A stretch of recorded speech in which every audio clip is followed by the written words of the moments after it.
ഉൽപ്പത്തിയുടെ പുസ്തകം 40-ാം അധ്യായം.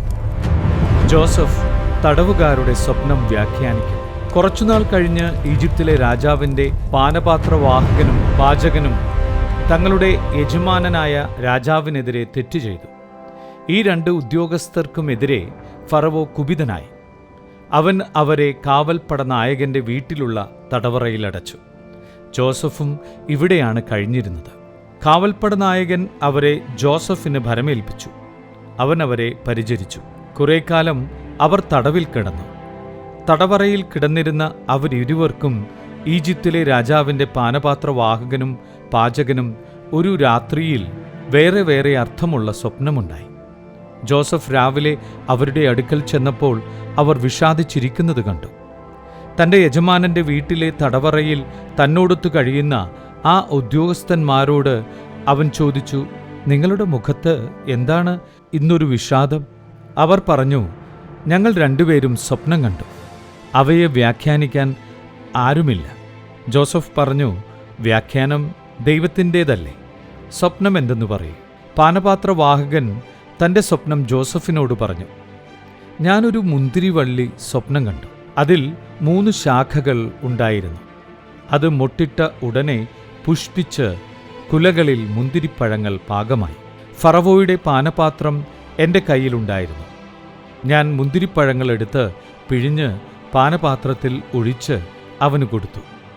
ജോസഫ് അവനോട് പറഞ്ഞു, അതിൻ്റെ വ്യാഖ്യാനം ഇതാണ്: 3 ശാഖകൾ 3 ദിവസങ്ങളാണ്. 3 ദിവസത്തിനകം ഫറവോ നിന്നെ ഉദ്യോഗത്തിൽ വീണ്ടും നിയമിക്കും. മുൻപെന്ന പോലെ നീ പാനപാത്രം ഫറവോയുടെ കയ്യിൽ വെച്ചു കൊടുക്കും. നല്ല കാലം വരുമ്പോൾ എന്നെയും ഓർക്കണം, എന്നോട് കാരുണ്യം കാണിക്കണം. എൻ്റെ കാര്യം ഫറവോയുടെ മുൻപിൽ ഉണർത്തിച്ച് ഈ തടവറയിൽ നിന്ന് എന്നെ മോചിപ്പിക്കണം. ഹെബ്രായരുടെ നാട്ടിൽ നിന്ന് അവർ എന്നെ മോഷ്ടിച്ചു കൊണ്ടുവന്നതാണ്. ഇവിടെയും അവരെന്നെ ഈ ഇരുട്ടറയിൽ അടയ്ക്കത്തക്കതൊന്നും ഞാൻ ചെയ്തിട്ടില്ല. വ്യാഖ്യാനം ശുഭസൂചകമാണെന്ന് കണ്ടപ്പോൾ പാചകപ്രമാണി ജോസഫിനോട് പറഞ്ഞു, ഞാനും ഒരു സ്വപ്നം കണ്ടു. എൻ്റെ തലയിൽ 3 കുട്ട നിറയെ അപ്പമുണ്ടായിരുന്നു.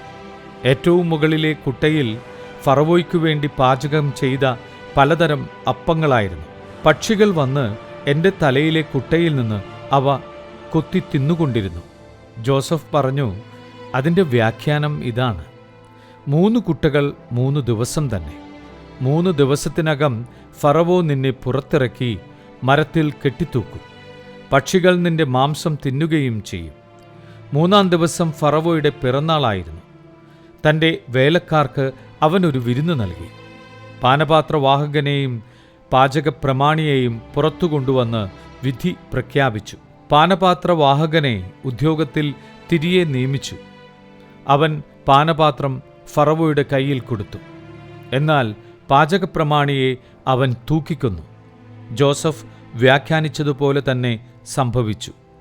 എന്നാൽ പാനപാത്രവാഹകൻ ജോസഫിനെ ഓർമ്മിച്ചില്ല, അവനെ മറന്നുകളഞ്ഞു.